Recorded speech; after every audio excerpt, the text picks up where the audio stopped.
At 0603 hours local time, the air defense network guarding Sevastopol harbor erupts into organized chaos as 24 Ukrainian strike drones breach the outer perimeter. Russian radar screens illuminate with a flood of hostile contacts approaching from the north, forcing battery commanders into immediate, reactive engagements. On the ground, truck-mounted Zu-23 anti-aircraft twin autocannons open fire, sending thousands of manually guided tracer rounds arcing into the pre-dawn sky. The gunners track the incoming threats visually, relying on the glowing streams of ammunition to walk their fire onto the composite airframes of the slow-moving targets. This is the brutal reality of volume fire against small, unmanned aerial vehicles, demanding immense ammunition expenditure to achieve a single catastrophic hit. The sky above the harbor quickly fills with burning debris, twisting contrails, and the deafening roar of overlapping detonations as the visible swarm is systematically dismantled. The Russian defenders execute their textbook procedures flawlessly, convinced they are repelling a massive, coordinated strike aimed at their naval infrastructure. Every sensor, every optic, and every human eye is locked onto the chaotic spectacle unfolding above the harbor, completely consumed by the immediate threat of the 24 visible targets. Offshore, the Russian Naval Command has adapted to the persistent drone threat by mooring a modified patrol ship equipped with a land-based Tor missile system directly on its deck. The Tor system's vertical launch cells ignite, sending interceptors streaking toward the highest-flying drones in the swarm. It is a highly capable system, but its radar relies on line-of-sight geometry, meaning it focuses entirely on the contacts painting bright signatures above the horizon. Meanwhile, on the shoreline, infantry teams shoulder their Verba man-portable air defense systems, seeking locks on the surviving drones. The Verba utilizes a sophisticated multi-spectrum seeker that simultaneously scans in infrared, ultraviolet, and near-infrared channels, making it incredibly resistant to the flares and simple thermal countermeasures that confuse older missiles. The operators pull their triggers, and the missiles streak upward, hunting the heat signatures of the small engines powering the Ukrainian swarm. Yet the sheer volume of burning fragments falling from the sky severely complicates the targeting process, generating false thermal signals that force the missile seekers to constantly reevaluate their primary targets. Despite this chaotic environment, the layered defense holds firm, tearing the diversionary swarm out of the sky piece by piece. While the kinetic weapons tear the physical drones apart, Russian electronic warfare units unleash a devastating, invisible counterattack across the entire sector. Broad-spectrum jammers flood the global positioning system frequencies and drone control links with overwhelming electromagnetic noise, forcing several of the Ukrainian aircraft to lose their navigational bearings and crash into the sea. The Russian operators monitoring the jamming network watch as telemetry signals degrade and vanish, confident that their invisible wall of interference is suffocating the attack. However, amidst this digital static, the signal of a 25th drone purposefully degrades but does not die. This hidden first-person view drone is the true weapon, and the 24 destroyed aircraft were nothing more than a carefully orchestrated sacrifice designed to saturate the Russian sensors. As the jamming intensifies, the Ukrainian operator, hundreds of kilometers away, manually overrides the autopilot, switching the drone to a narrow-beam, frequency-hopping control link specifically engineered to survive heavy electronic suppression. By violently tightening the relay antenna's focus and dropping the drone to a perilous, grass-cutting altitude, the operator fights through the interference, maintaining partial control despite a severely degraded video feed and agonizing command latency. The 25th drone survives the gauntlet not through superior armor, but by exploiting a fatal geometric flaw in the Russian defensive umbrella. Exactly 2 days prior to this morning's operation, Ukrainian forces executed a precision strike that destroyed a Russian Pantsir S1 air defense system responsible for covering low-altitude threats in this specific sector. The absence of that single system created a narrow, invisible corridor where a terrain-hugging drone could slip past the remaining radar installations,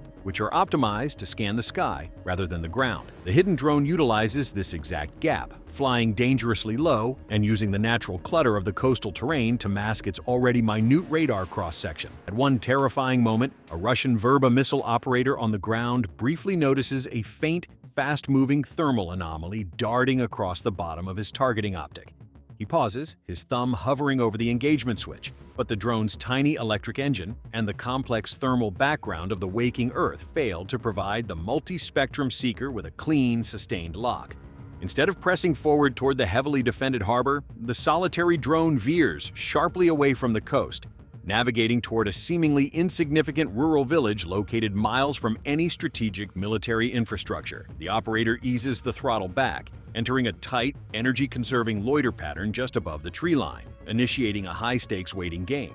The drone is deliberately positioned directly beneath a known Russian aerial patrol route, a path meticulously mapped by Ukrainian intelligence over weeks of observation. The planners know with absolute certainty that after every major drone attack on Sevastopol, Russian naval aviation dispatches a Ka-27 helicopter from the nearby Katchcha airfield to sweep the coastline for any autonomous surface vessels attempting to capitalize on the chaos.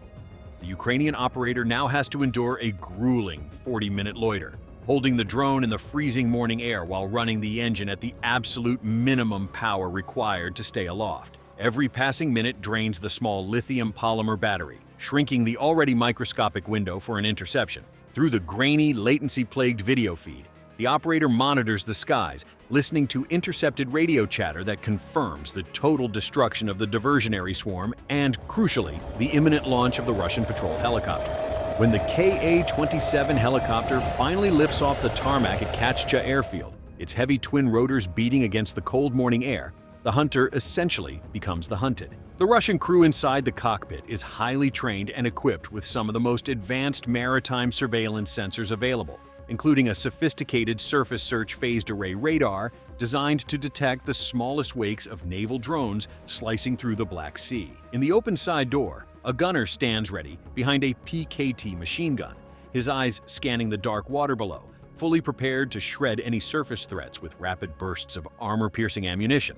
The helicopter possesses the firepower and sensor fidelity to obliterate the fragile Ukrainian first-person view drone in a fraction of a second if it is detected. However, human psychology and deeply ingrained operational doctrine dictate that the crew's entire situational awareness is focused downward and outward toward the maritime domain. They are hunting for boats, completely unaware that the actual threat is already airborne, loitering silently over the rural landmass behind them. The Ukrainian operator pushes the throttle forward, coaxing the drone out of its holding pattern to begin the most critical and technically demanding phase of the entire operation, approaching the formidable aircraft from its blind spot in the rear lower quadrant. The final interception is a terrifying exercise in delayed reactions and raw mathematical geometry, heavily complicated by the lingering effects of the Russian electronic warfare umbrella. The Ukrainian operator, sitting hundreds of kilometers away in a dark control room, is fighting through severe control latency that makes every joystick input feel sluggish and unpredictable. To make matters worse, as the operator demands maximum thrust for the intercept climb, the drone's small electric motors violently hesitate. Sitting at near idle for 40 minutes in the freezing atmospheric conditions has severely degraded the lithium battery's voltage output, causing a momentary heart-stopping loss of power just as the target enters the engagement envelope. The operator watches the Ka-27 grow larger in the heavily compressed, artifact-riddled video feed, desperately calculating the shrinking intercept geometry while managing the rapidly depleting fuel reserves.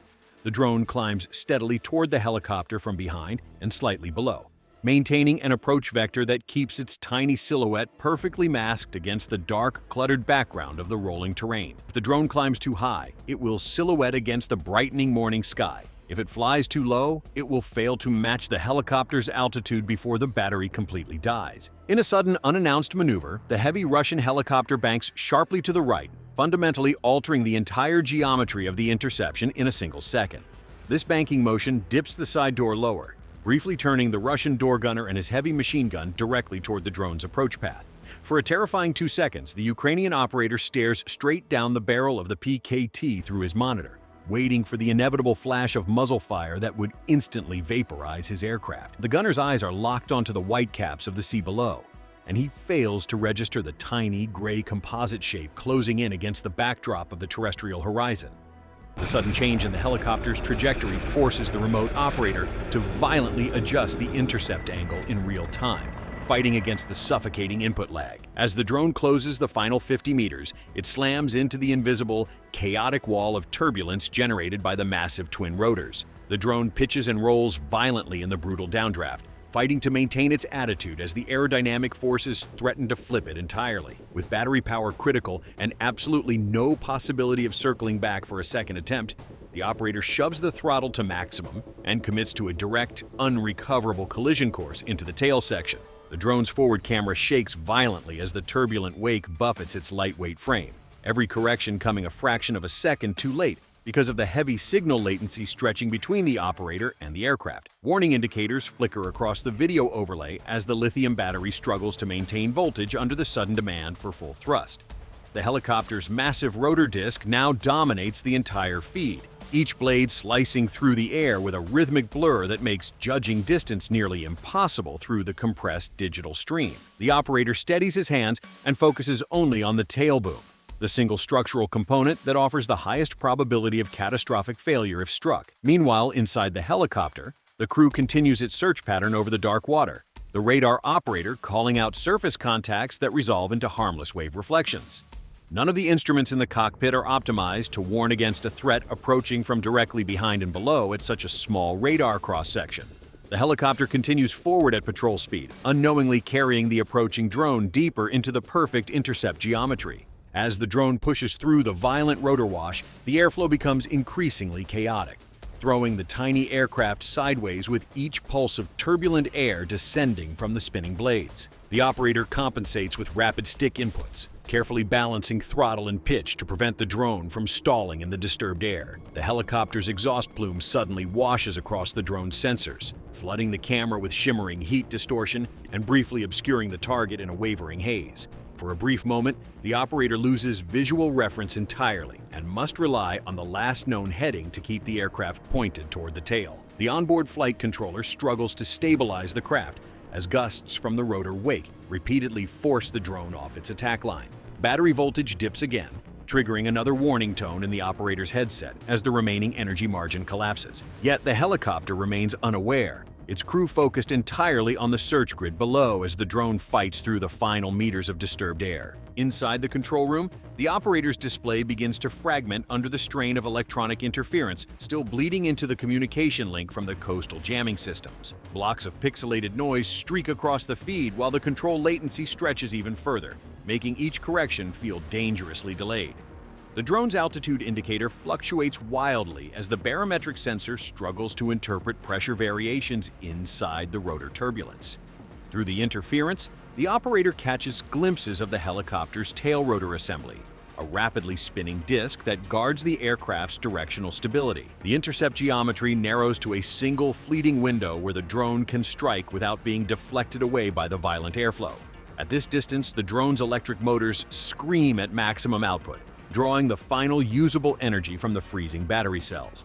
The helicopter continues forward, its crew still convinced the only remaining danger lies somewhere on the surface of the sea. The drone now rides directly inside the helicopter's turbulent wake, where every control input must counteract multiple conflicting air currents swirling off the rotor system. The aircraft shudders as its propellers fight for clean airflow, occasionally biting into pockets of descending rotor wash that force the drone momentarily downward. The operator carefully raises the nose to maintain altitude while preserving enough forward momentum to reach the tail section before the battery collapses completely. The helicopter's navigation lights flash rhythmically in the dim morning light, providing brief reference points in the otherwise chaotic video feed. Below, the rolling coastline slides past unnoticed by the Russian crew, who remain absorbed in their maritime search pattern. The drone inches closer with every passing second, its small composite frame trembling under the stress of turbulent airflow and maximum power draw. The operator knows there will be no opportunity to reposition if the approach fails. The final seconds compress into a blur of motion and calculation as the operator commits fully to the closing vector. The screen abruptly cuts to static as the drone reaches the helicopter at point-blank range, a kinetic impact later officially confirmed as a catastrophic direct hit by the Ukrainian General Staff.